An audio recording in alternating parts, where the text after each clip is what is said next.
I know. You're probably wondering what's going on. Well, I'm here to tell you. It's me, Inked, and I need you guys to head on over to AJsRANTroom.com and pick up your Trifecta merch. Yes, that's right. Trifecta merch is here. It is here for our Trifecta family to show their love and support and advertise for free. Well, not technically for free. You did pay for it. But anyways, that's neither here nor there. Head on over to AJsRANTroom.com and pick up your Trifecta merch. We're all inclusive. If Prince can wear it, so can you. Have a good one.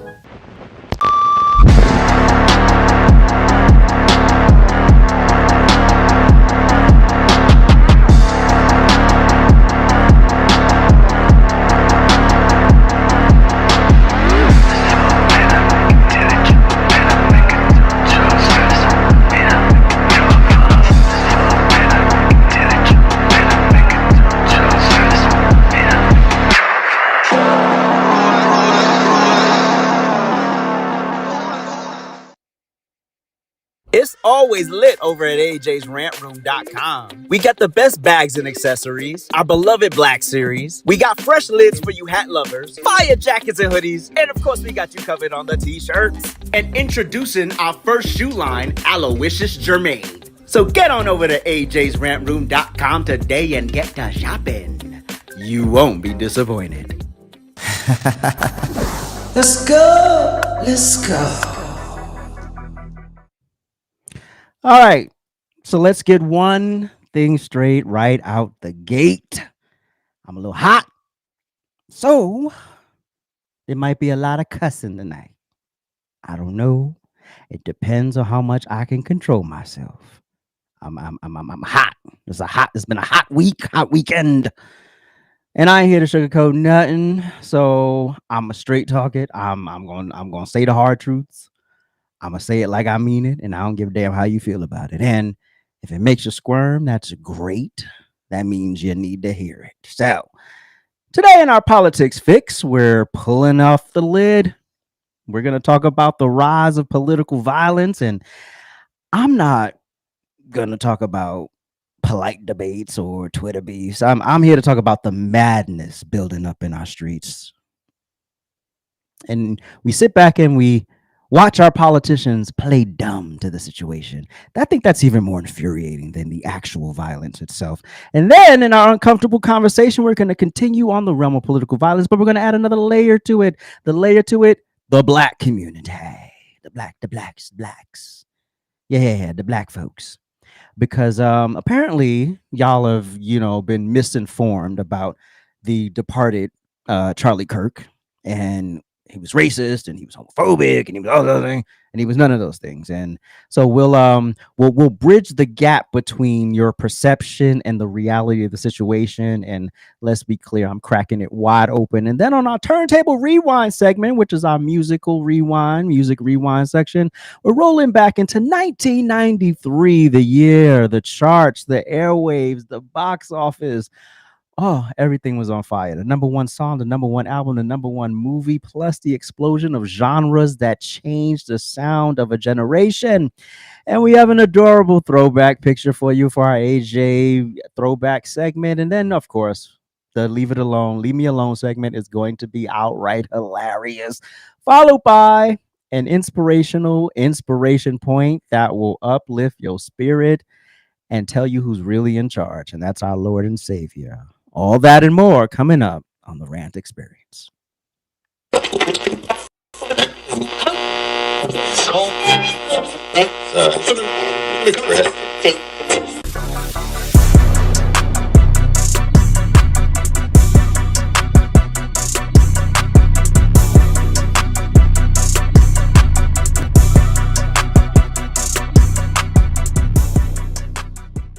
Thank you for tuning into the RANT Experience. This episode is brought to you by our official merch store, AJsRANTroom.com. Make sure you like, subscribe, and turn on your notifications so you get new uploads and live streams hot off the presses. We drop a new episode of the RANT Experience every Monday, and now it's time for a politics fix.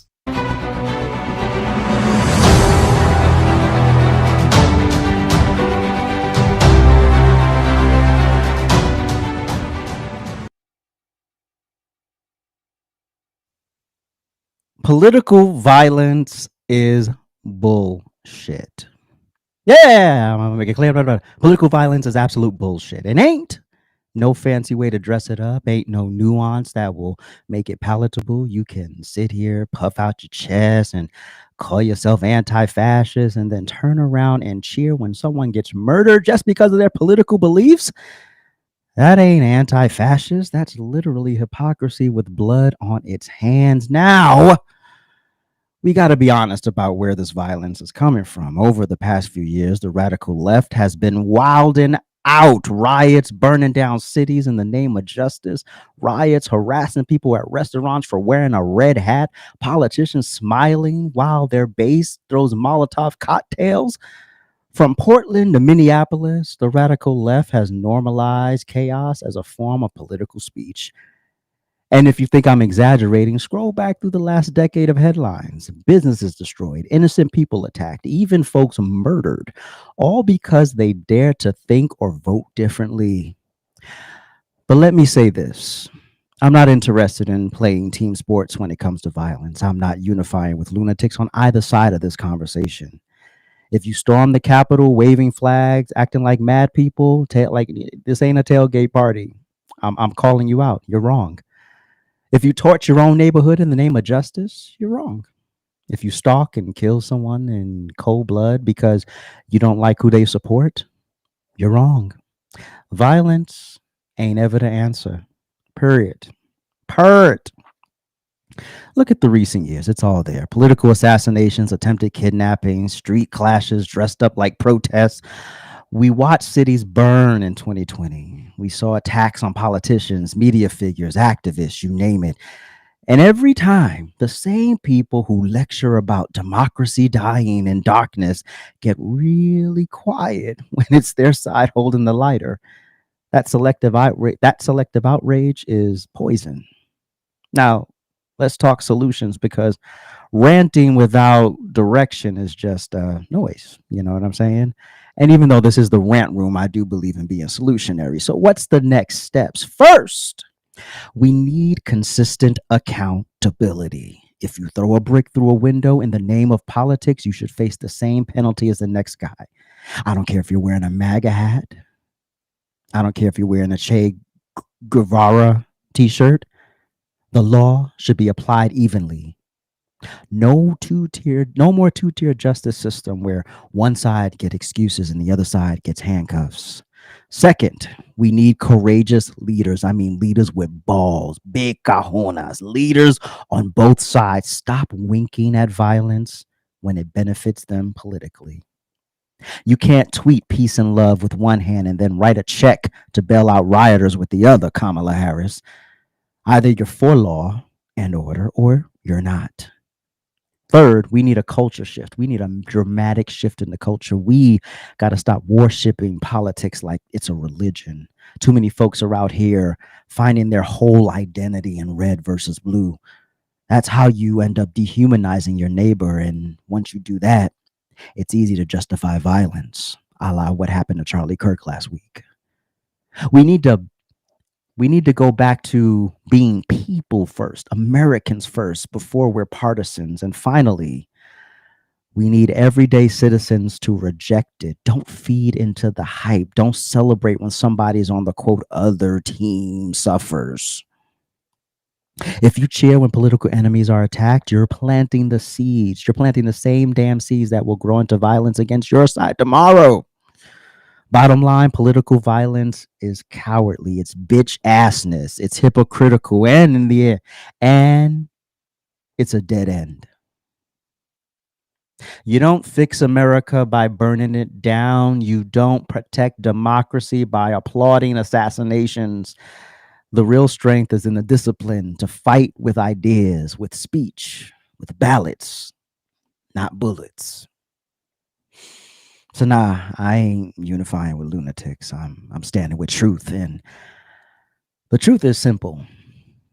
Political violence is bullshit, no matter who does it, no matter who it's against. If we want to move forward as a nation, we need justice. We need accountability. We need leadership and the courage to say enough. That's real talk. That's the real revolution right there, ladies and gentlemen. That's how you get shit done. You point out the problem, you create a set of action steps, and then you walk it out. You know, the very thing Colin Kaepernick should have done, but we'll talk about him in a moment. So, what happened on this day in American history? So what happened on this day in American history? In 1857, President William Taft is born. In 1858, the first transcontinental mail service to San Francisco begins. In 1862, General Thomas Stonewall Jackson captures Harper's Ferry, Virginia, which today is West Virginia, and some 12,000 Union soldiers, as General Robert E. Lee Army moves north into Maryland. In 1954, the famous picture of Marilyn Monroe laughing as her skirt is blown up by the blast from a subway vent is shot during the filming of The 7-Year Itch. The scene infuriated her then husband, Joe DiMaggio, who felt it was exhibitionist, and the couple divorced shortly afterward.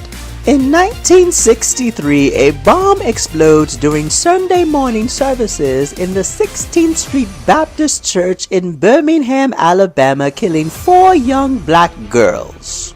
Addie Mae Collins, Cynthia Wesley, and Carol Robertson were all 14, and Carol Denise McNair was 11 years old. And in 2008, the venerable Wall Street brokerage firm Lehman Brothers seeks Chapter 11 bankruptcy protection, becoming the largest victim of the subprime mortgage crisis that would devastate financial markets and contribute to the biggest economic downturn since the Great Depression. Now, are we ready for an uncomfortable conversation?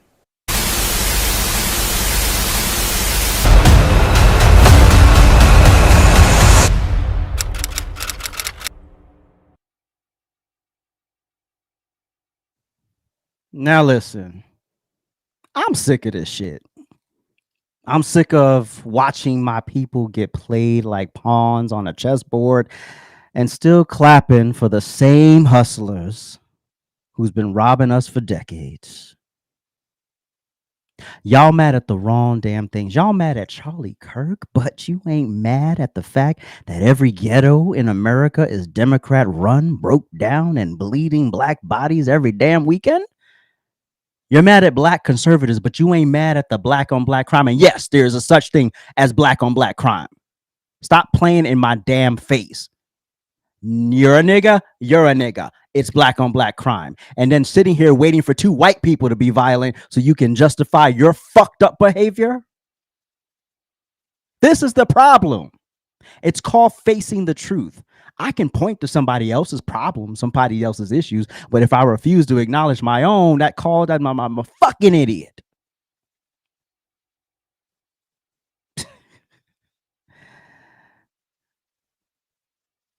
Woosah, AJ. Woosah. You're mad at conservatives, but y'all not mad at the crime.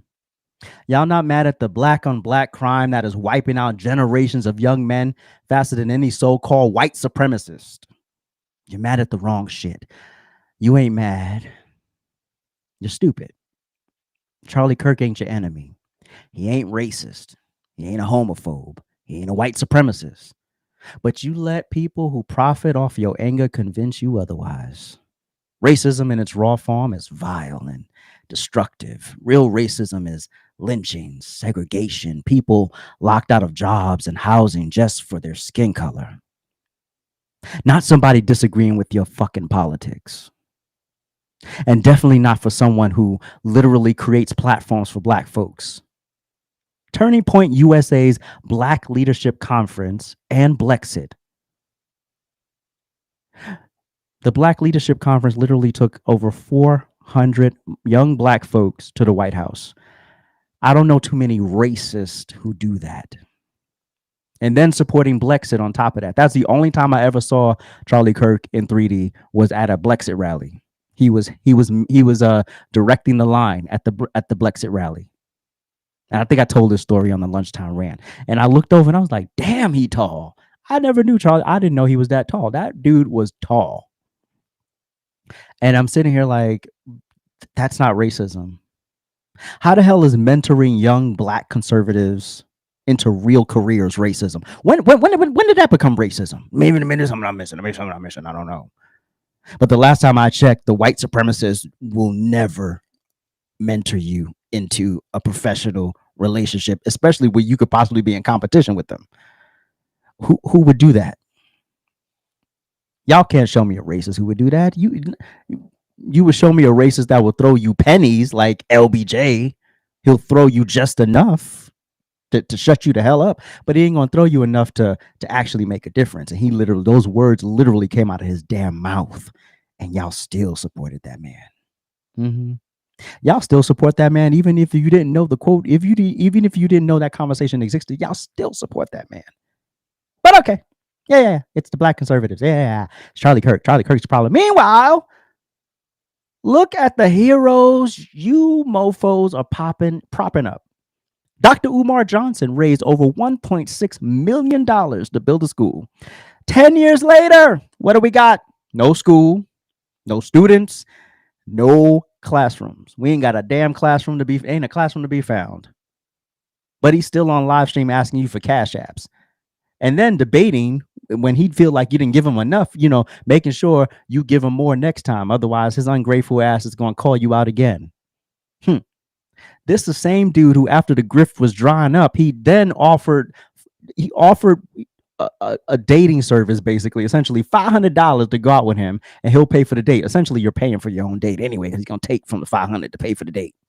And he's not going to take you anywhere where it's going to cost over a certain amount of money.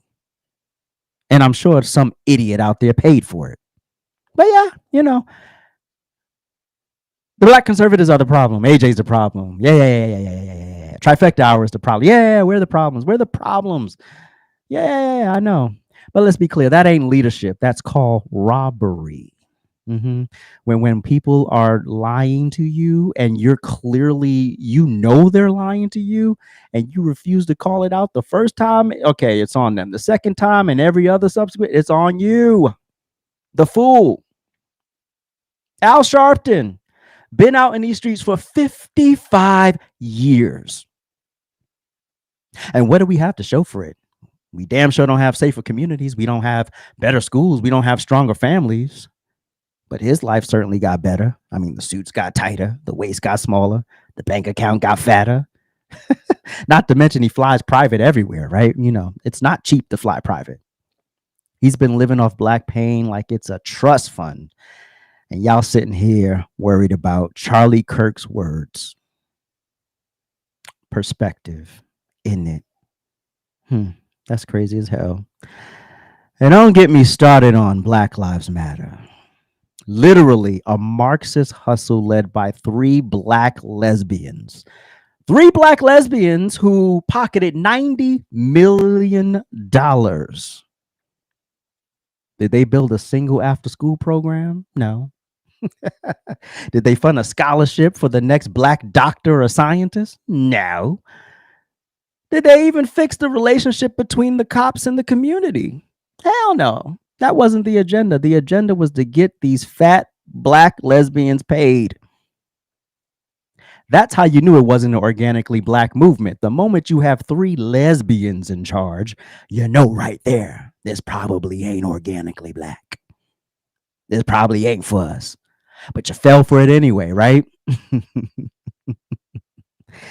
As they enjoy their mansions and neighborhoods where the people don't look anything like us, and you let them do it.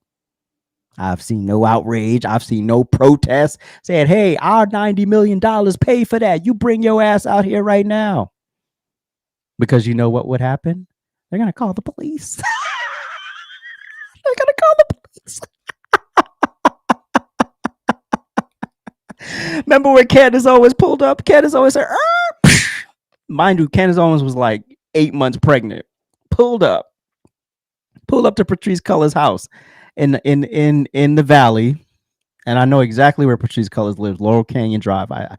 Beautiful neighborhood. And she's online. Candace Owens just showed up to my house. And nobody said, well, why's your house on the hill? Mm-hmm. Mm-hmm. Yeah, nobody questioned that. Nobody said, hey, what happened to this money? What happened to the movement? That movement was so irrelevant in the 2024 election. I didn't hear Black Lives Matter nothing. The only time I heard Black Lives Matter, it got a little bit of press, was when Kamala Harris was anointed to the Democrat nomination and Black Lives Matter called it out. But they're so irrelevant at this point, nobody cares. But somehow, with all that said, Charlie Kirk is the enemy. Nah, the enemy is emotional slavery. The enemy is idol worship. Trusting people just because they look like you. The enemy is Democrats who've been running your cities for 40, 50, 60, sometimes 100 years, while the crime, poverty, and misery never change. Look at Baltimore. Look at Chicago, Detroit, Philadelphia, all Democrat strongholds. I can go on and on and on, but all the murder rates are through the roof.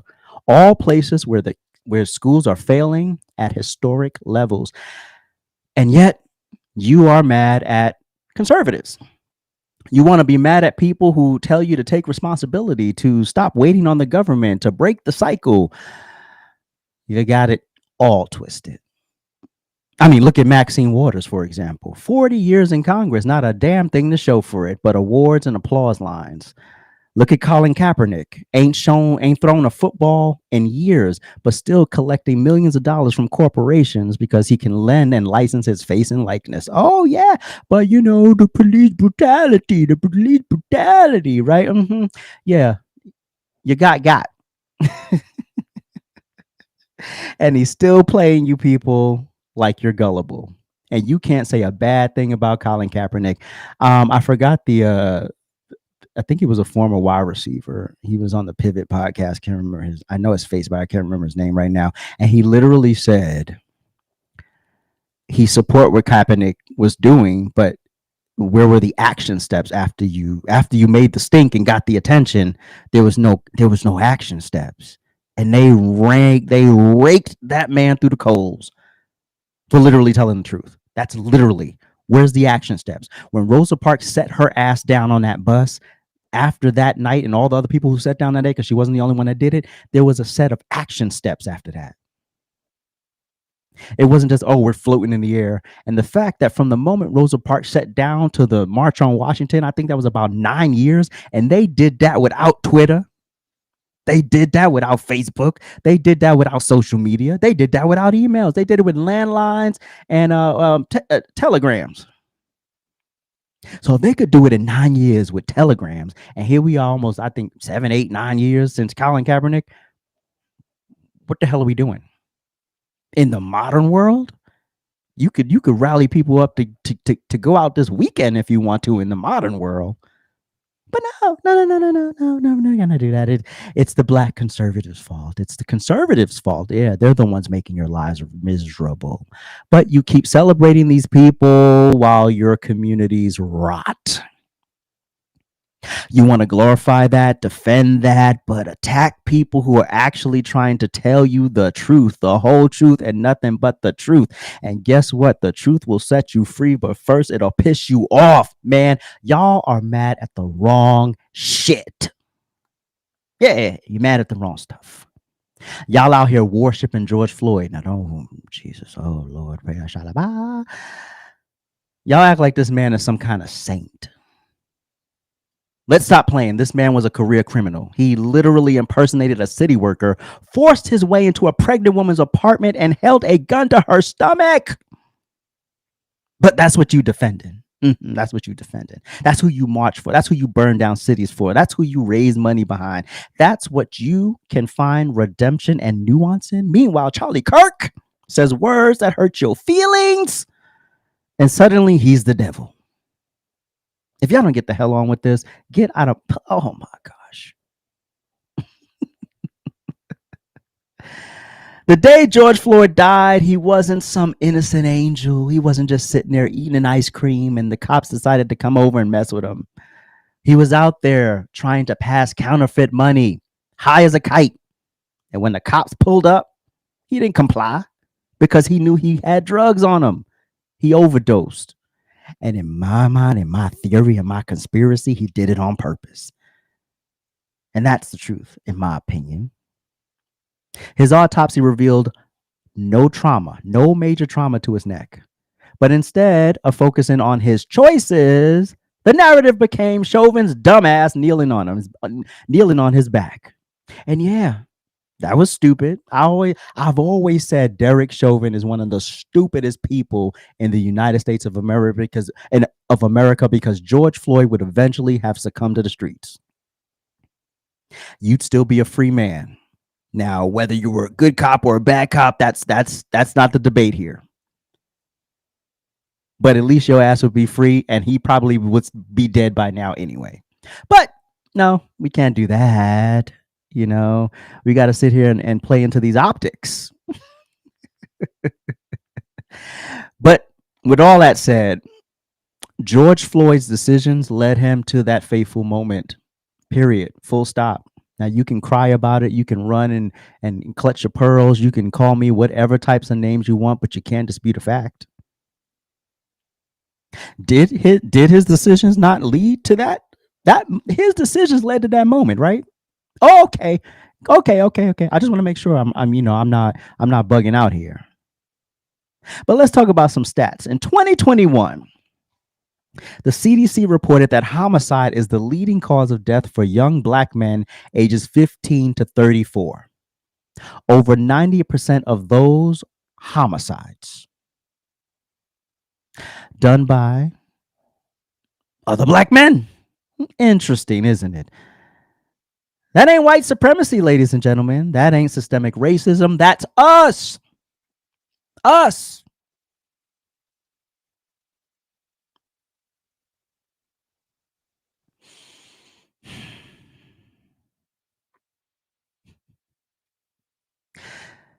And literally, that's what nobody wants to face. And the leaders you follow don't even talk about it. You know why they don't talk about it? Because it doesn't bring in any money. They don't see us as human beings. These elitists, the people that I just spoke about, they don't see us as people. We're profit. People on the ground, regular folks going about the world, they're not in that. These people have private security. They have gated communities, homes. They have protection. I can't afford private security. I don't know about your budget, but I ain't got it. But here's the thing. I point that out. I point out the people that I've just pointed out, and y'all will sit here and get emotional about phantom racism, quote, microaggressions and Twitter beefs. Y'all let Democrats and fake leaders keep you focused on the boogeyman while the real problems, broken families, failed schools, crime in the streets, that goes untouched. We don't know what that is. Let this be real. Let this be real. I can't see it. What are you talking about? I don't understand. Charlie Kirk ain't the problem. Black conservatives ain't the problem. The problem is a culture that rewards excuses over accountability, a culture that keeps electing the same crooks, donating to the same hustlers, and cheering for the same grifters. The problem is you keep trusting people who get rich off your pain while they never solve a damn thing. So let me make this plain. Charlie Kirk is an asset to the Black community, because you need somebody to tell you that your shit stinks. I don't ever want friends who sit there and say, oh yeah, you're doing great, knowing I'm fucking up, knowing it don't look right, it don't sound right, it ain't working. I don't want people around me like that. I hate fake people. Fake activists and fake leaders are the real detriment here. Idolizing the color of your skin instead of demanding results is what's keeping you stuck. We see a black person, we think, oh, they have my best interest in mind because they're black and I'm black, and they're black and they have all of these titles, doctor, reverend, lawyer, whatever. That don't mean shit. Look at the actions of the person. Look at how they're moving. If they moving like shit, then chances are it's shit.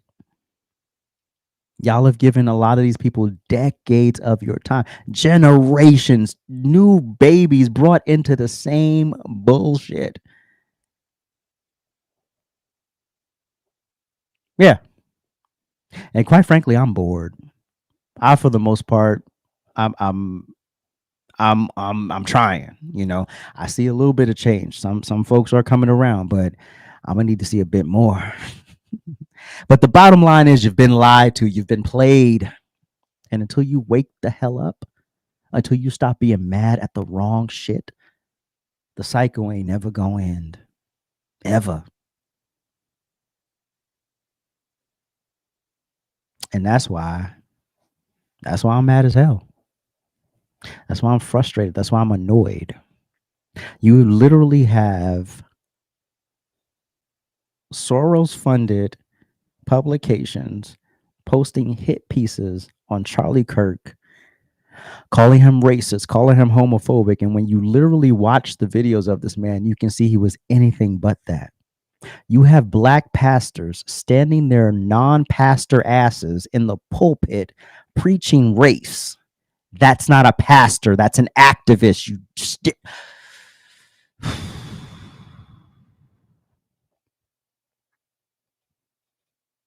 Those aren't pastors. If Jesus ain't the center of the sermon, it ain't about nothing. It ain't about nothing productive. It ain't about nothing that's going to create a better life for yourself. Jamal Bryant has all but endorsed homosexuality. He's not a pastor. And the other one, I don't even know who he was. The one that the clips that are going around, I don't even know his name, and I don't care to know his name, but they're not pastors. If you go into a church and your pastor is talking race, you're not being fed. You're not being led properly. You're being led straight to hell. Stop idolizing your race. Jamal Bryant idolizes his race. He idolizes blackness. How much of the word was in that sermon that day? How much?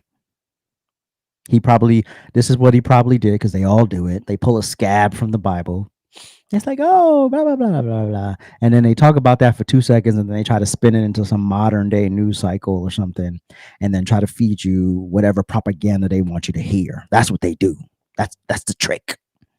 It's been the trick for a long time. You know why I like 2819 Church, and you know why 2819 Church gets attacked all the time? Because they're teaching you about the gospel of Jesus Christ. They're not teaching you social issues, where to go march this weekend, and calling black people who may vote or believe differently coons from the pulpit. The fact that Jamal Bryant did that, and y'all mad at Philip Anthony, because I believe they were mad at Philip Anthony Mitchell because this woman jumped up in the middle of the sermon, started condemning him, and he made some comment to the effect of, I'm from New York, I'm from the streets, blah, blah, blah. Sometimes you got to let you know. And literally that moment is what inspired the inspirational point segment. Because I don't know why y'all think Jesus was some punk, some passive. Oh, okay, let me let you.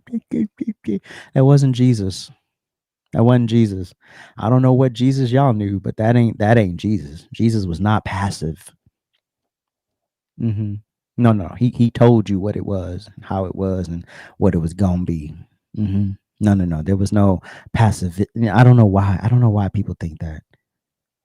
And so when they come in my face with these immigration issues and all this stupid stuff, I don't care. I don't care.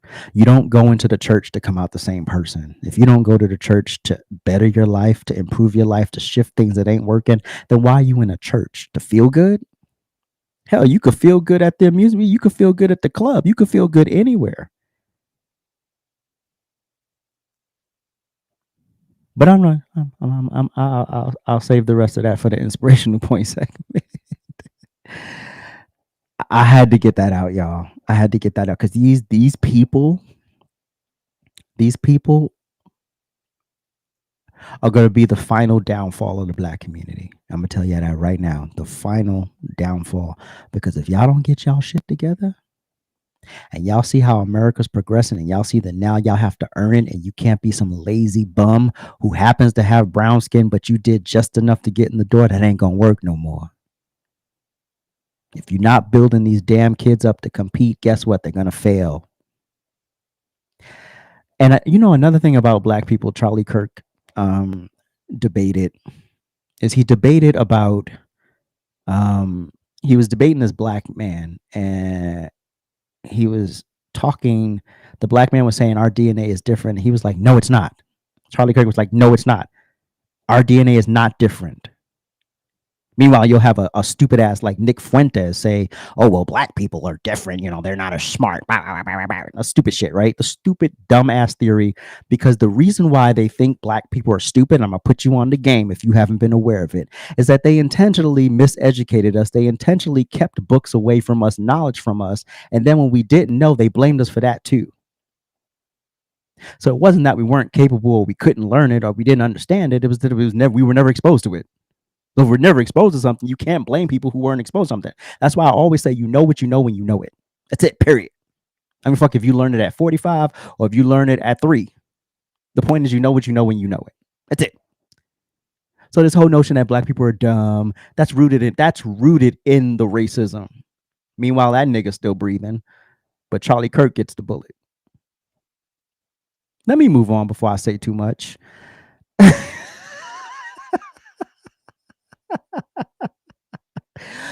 Woo! This is our Turntable Rewind.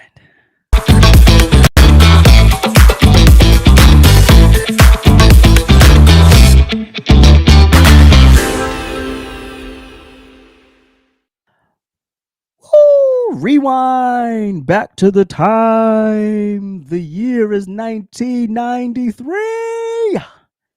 And the number one song on this day, September 15th, 1993, was Dream Lover by Mariah Carey, one of her absolute classics, an absolute banger. I remember this song because I've been down with Mariah since the first album. Since the first album, I just something about her which is always like I was always attracted to, right?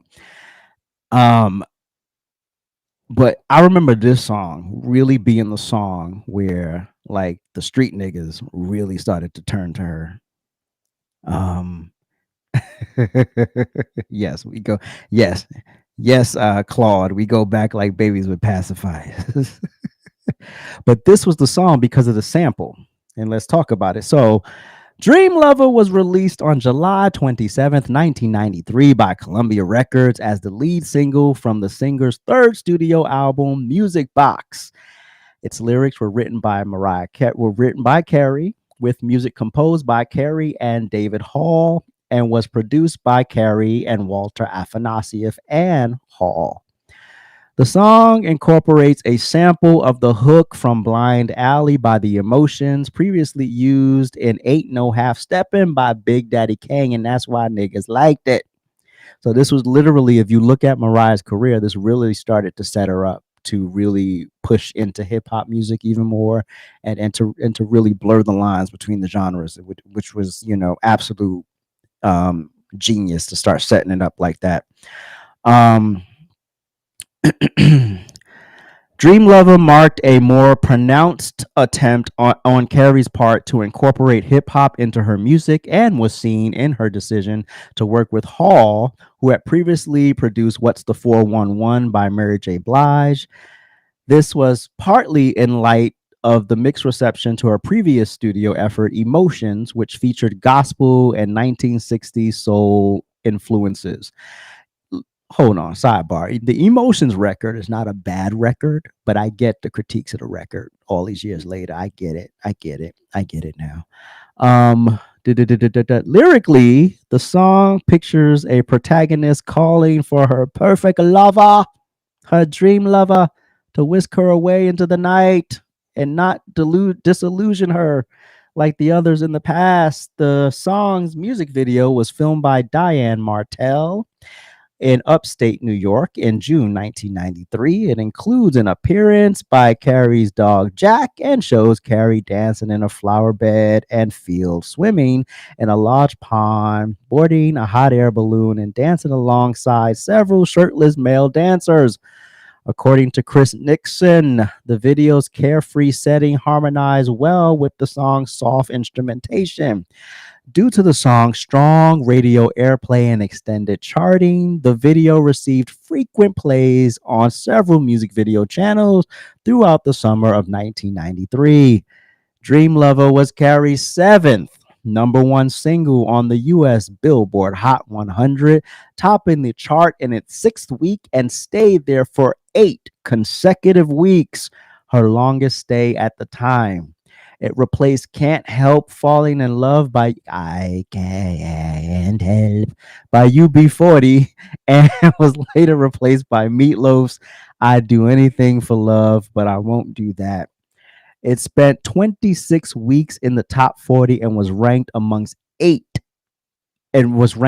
8 on the Hot 1993 year-end charts and 20 on the decade-end chart. The song was certified platinum by the RIAA on September 22nd, 1993, denoting shipments of over 1 million units throughout the United States. It sold 935,000 units domestically. Dream Lover holds the joint title of the highest debut song on the Billboard Pop Songs chart, entering at number 12 on the week of August 14th, 1993, being tied by Taylor Swift's Shake It Off in 2014. Pretty dope. Yeah. So now, the number one album in the country on this day in 1993 was River of Dreams by Billy Joel. River of Dreams by Billy Joel. Oh, there we go. A little delayed there. Wake up. River of Dreams is the 12th studio album by American singer-songwriter Billy Joel, released on August 10th, 1993. River of Dreams presented a more serious tone than found in Joel's previous albums. Dealing with issues such as trust and long-lasting love.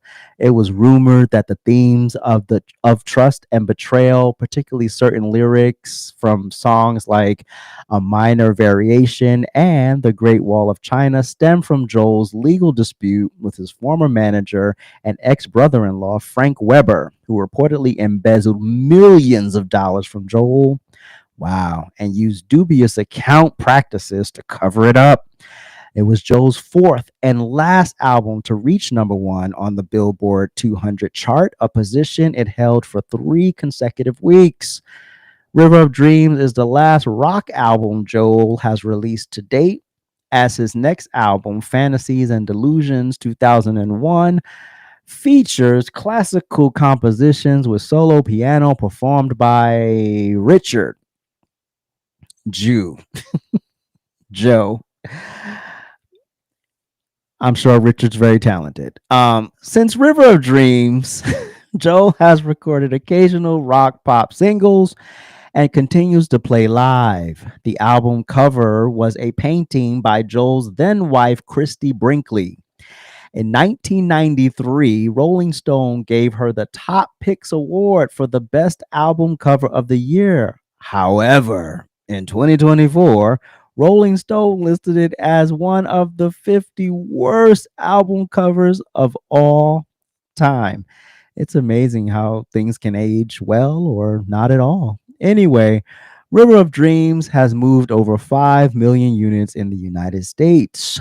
Now, the number one movie in America was the amazing Jurassic Park, which for the first time on this podcast, I saw Jurassic Park. Woohoo!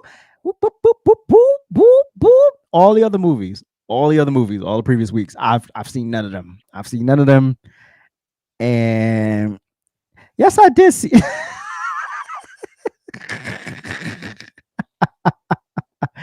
Now, don't ask me if I remember it, but I do remember going to the movie theater to see it. Now, that's another story. That's a whole another story. I couldn't tell you what the hell happened in the movie, but Jurassic Park is a 1993 American science fiction action film directed by Steven Spielberg and written by Michael Crichton and David Cope. Hopefully I said that right. Based on Crichton's 1990 novel, starring Sam Neill, Laura Dern, Jeff Bloomberg, and Richard Attenborough. The film is set on a fictional island of Isles of Nublar near Costa Rica, where wealthy businessman John Hammond and a team of genetic scientists have created a wildlife park of de-extinct dinosaurs. When industry sabotage leads to a catastrophic shutdown of the park's power facilities and security precautions, a small group of visitors struggle to survive and escape the now perilous island.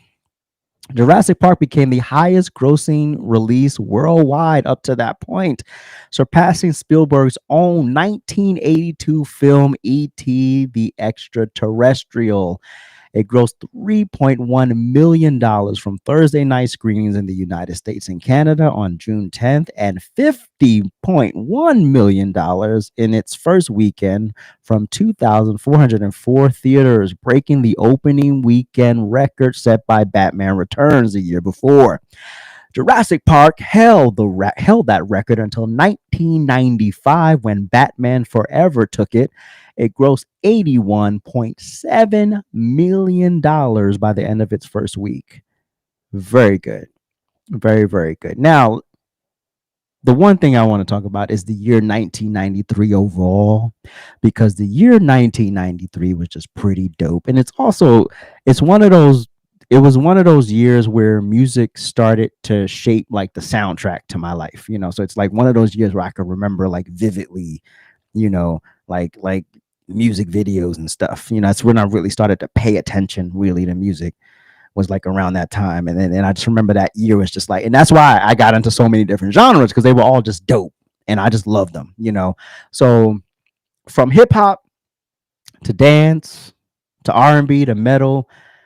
Listen, back in 1993, it was where in America, I read that all wrong. Let's try that again. Let's spin it back to 1993, a year where music in America was all over the map and the vibes were undeniable. On the rock side, you had grunge. Grunge had the whole country in a chokehold. Nirvana dropped In Utero, Raw, Dirty, Unfiltered, and Pearl Jam versus sold faster than hotcakes at Sunday brunch. Smashing Pumpkins gave us Siamese Dream, and Radiohead pulled up with Creep. Wow, taking me back. The anthem for every outsider rock was gritty. It was moody. I remember the flannel. I remember, it was just fun. And just the mainstream of it all. Meanwhile, metalheads were in a new zone. Pantera was tearing down arenas, literally. Tearing down arenas with groove metal and I knew I was gonna mess this up. Sepultura? Did I say that right, Claude? Sepultura. Anyway, dropped Chaos AD and brought that Brazilian fire while Metallica kept cashing checks off the Black Album tour. Now, as far as the hair bands, man, they were pretty much packing it up. Ain't nobody talking about no damn hair bands at 1993. Now, let's talk hip hop. because 1993 was a revolution. Out west, you had Dr. Dre's The Chronic, still rattling trunks, and Snoop Dogg's Doggy Style. Actually, he wasn't Snoop Dogg then. He was Snoop Doggy Dogg. Remember, before he shortened his name, Snoop Doggy Dogg, Doggy Style landed straight at number one. It was smooth, it was funky, it was dangerous. It was the vibe. And then over on the East Coast, Wu Tang dropped 36 Chambers, an absolute classic. I'll forget, no, I can't even say it on here. But anyway, flipping the whole rap genre upside down. And then, of course, my absolute favorite band, hip hop band. You can't tell me nothing about Tribe Called Quest.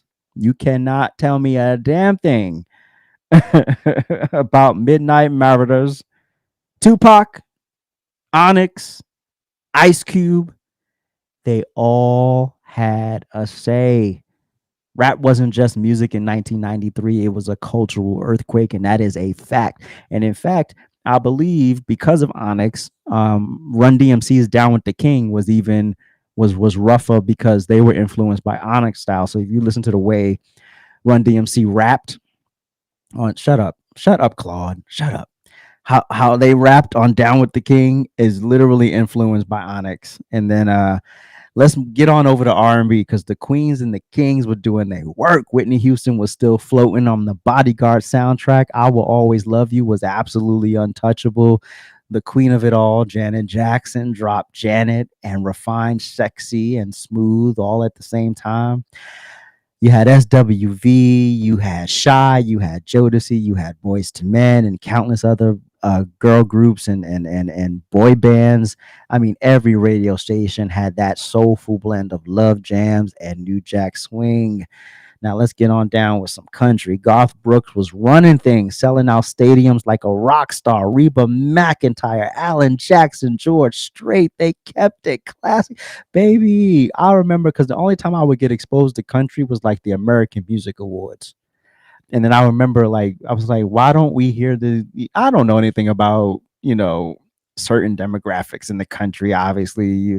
And then, I'm like, why don't more of us dig this music? I don't get it. But then little did folks know, Shania Twain, as I call her, Shania Twain, had just arrived, and she was literally about to flip country pop on its head. Now let's get to the dance music, because I love house music. I love dance music too. It's absolutely bomb diggity, and let's not sleep on that. House music was bubbling up. Robin S. had a massive hit with Show Me Love. I mean, literally one of the hardest dance tracks ever made. You had CeCe Peniston, you had Crystal Waters, you had CNC Music Factory. They all just kept the dance floors on fire. I mean, Chicago and New York DJs were setting the blueprint for the future of electronic. Bottom line is, 1993 was stacked. Rock was moody, hip hop was unstoppable, R&B was soulful, country was booming, and house was sneaking into the mainstream. You had 1 year, 5 genres. That was a whole cultural reset, y'all. I don't think people understand how dope that little pocket of the 90s was, and how influential it is for everything going forward. But I could talk about this all day, but I don't want to bore y'all or keep y'all here way longer than y'all need to be. So now it's time for an AJ throwback.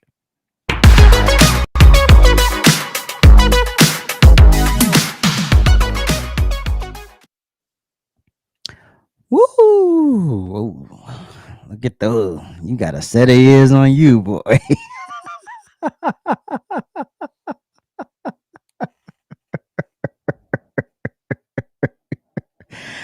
Oh man. Okay, so this was one of my high school portraits. I think I tried to sign my name on it. I think what all this scribble is, I don't remember. And it clearly got caught in plastic or something, because the signature got all messed up. But I think that's my signature at the time, because I thought I was gonna be famous or something, so I figured I'd sign it, But that's nigga got a you. Not a biracial hairline, Claude. Claude said I got a biracial hairline.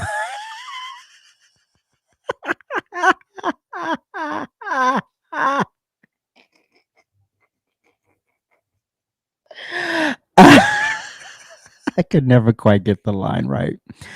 And I think I don't know if I was going to the barber shop yet, because I used to get my haircut from this guy that lived on the second floor named Lil Charles. And he always messed my hair up. But I don't remember if I was going to the barber at this point or not. But I mean, yeah.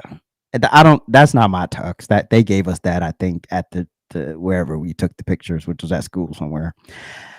And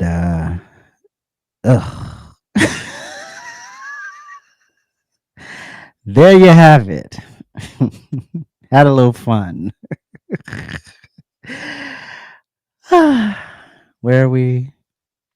Anything else about the photo? No, I think we good. I actually, and a fun fact, I threw out a lot of stuff because I'm a purger. And one of the things that I threw out that I actually regret throwing out was my high school yearbook. I regret throwing out my high school yearbook. I was like, I don't need this shit.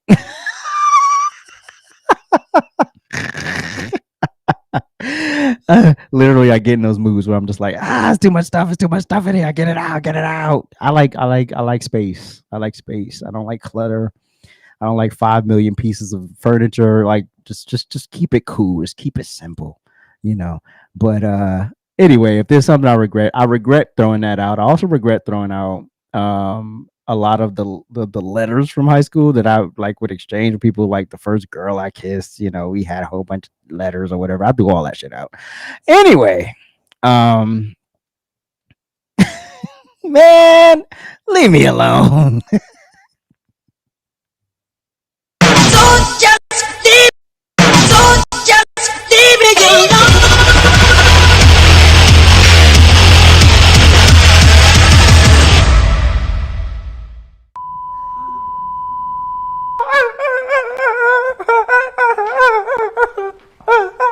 Oh my God.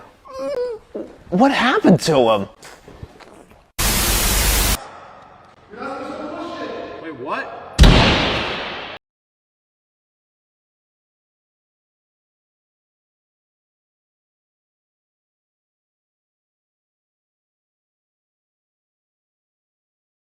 Haven't done anything. We're a totally peaceful racist group.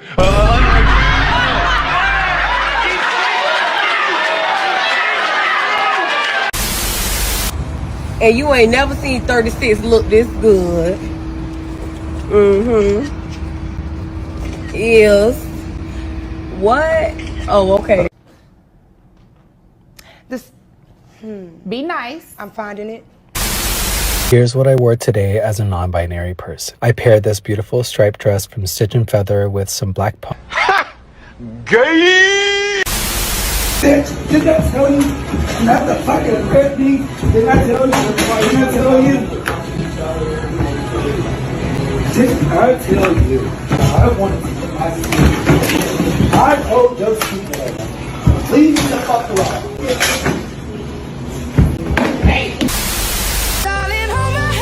Nothing beats a Jet 2 holiday. And right now, you...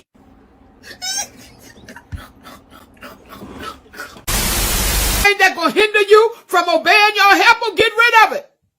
It's no good. That's why God have to take people out of our... I'm on the line, baby. I'm on the line. What are you doing? No. Hi, I'm Renata Bliss, and I'm your freestyle dance teacher.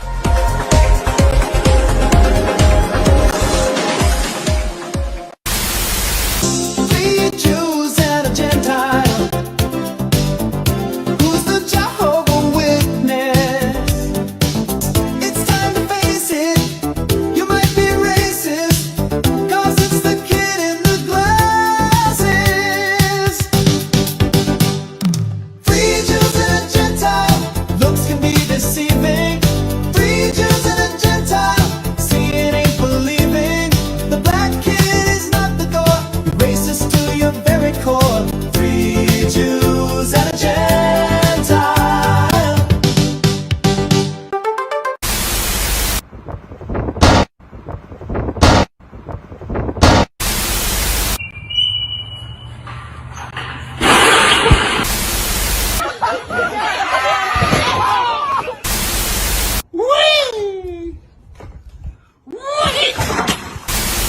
You know how hot it is in Australia? This hasn't been switched on. It's just been baking in the Aussie sun.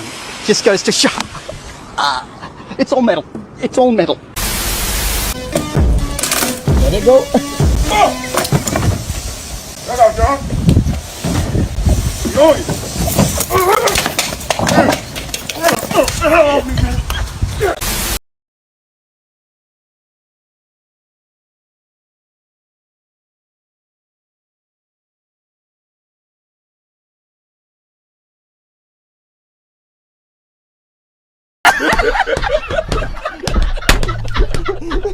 shout the season, man. Shout the season.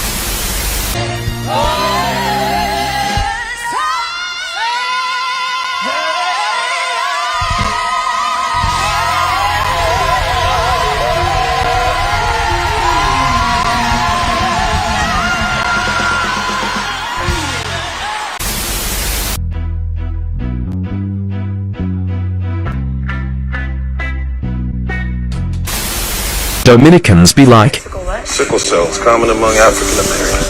What? I'm not black. Main lobby. Social services, main lobby. Dr. Conrad? Who fucking uncle is this, bro? Who uncle aunt is this on the corner of Pennsylvania, bro? Look at this shit. Who fucking uncle aunt is this? Your father's not proud of you, my nigga. I'm telling you, yo. Your father's very upset. Your father failed you, my nigga. He really failed you. Shit is sad.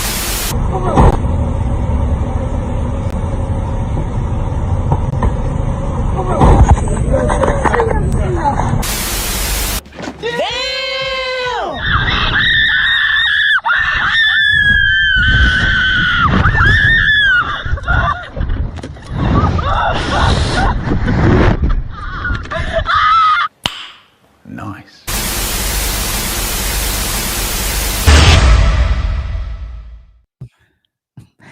I told you. Not pulling that man's hair out.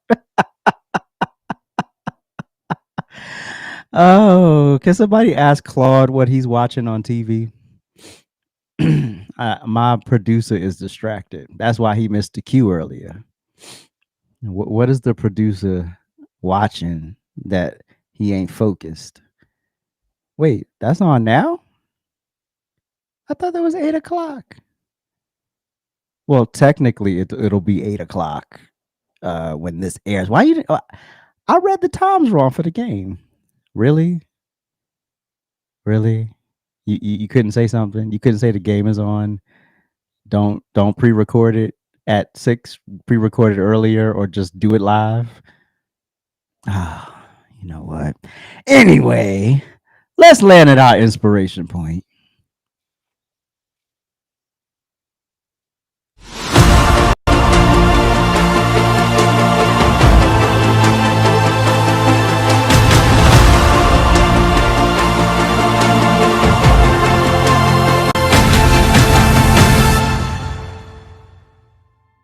Jesus was not a nice guy, and if you think he was, you don't know him. Jesus was good and just, but he wasn't always nice. Nice guys tell you what you want to hear. Jesus told people what they needed to hear. Nice guys avoid conflict. Jesus walked right into it. Jesus wasn't soft. He literally flipped tables. He rebuked religious leaders and called out sin. He never compromised truth to keep the peace. He wasn't nice. He was holy. He stood firm in righteousness, even if it got him crucified. Being good means standing for truth, even if it makes people feel uncomfortable. You've been preached a fake Jesus, definitely not the Jesus of the Bible, because Jesus didn't come to make people comfortable. He came to set them free. Jesus died on that cross so that we could be free from sin, not free to sin. He didn't come here to make you comfortable. He came here to set you free. Did you register that? He didn't come here to coddle you, make you feel good about yourself, tell you you're doing well, even though you out here sleeping with 40 people every weekend. Yeah, just keep doing it. Yeah, you're cheating on your wife. Sure, no, just keep doing it. You all right? Yeah, you stealing money from the company. Oh, just keep doing it. Just keep doing with it. Yeah. Jesus wasn't no punk. So when y'all come into my space talking about, you know, the immigrants and Jesus and no, you can have boundaries. Boundaries are necessary in life. And if any other country in the world can have barriers, why the hell can't we? If anybody else can have barriers in the world, why the hell can't I? You know, and as soon as you put up a boundary and you make it clear what you will and will not accept, they try to pull that stunt on you. They try to pull that Jesus stunt on you. These people who don't even know Jesus, these people who've never experienced what that miracle is, what that moment is like when you need to be saved, and when you are a living witness to something, and you sitting up here telling me about some illegal aliens. If you don't get on with that, I ain't got time for it. I ain't got the bandwidth, and I do not care. Anyway, give me some butterscotch, baby. Now it's time for some shout outs. Shout out to my Lord and Savior Jesus Christ for always holding me down, through whom which all of my blessings flow. Shout out to the production team for always keeping it solid. Major shout out to the RANT fam. Thank y'all so much for always supporting the live streams, the content, for always showing up when I need y'all. And once again, please make sure you like, share, comment, and if you're new here and you like what you saw, please subscribe and hit that notification bell so you'll get notified every time we go live or drop a new video. If you would like to monetarily support the channel, you can always go to AJsRANTroom.com and drop some of your hard-earned cash on our merch. We also take offerings in the virtual collection plate. Now, to some of you, this might be just another podcast, but to me, it's my next chapter and purpose, and I thank you for lending me some of your time. You could be anywhere in the world right now, but you chose to give me a few moments of your day, and for that, I'm grateful. And with that said, I'm out.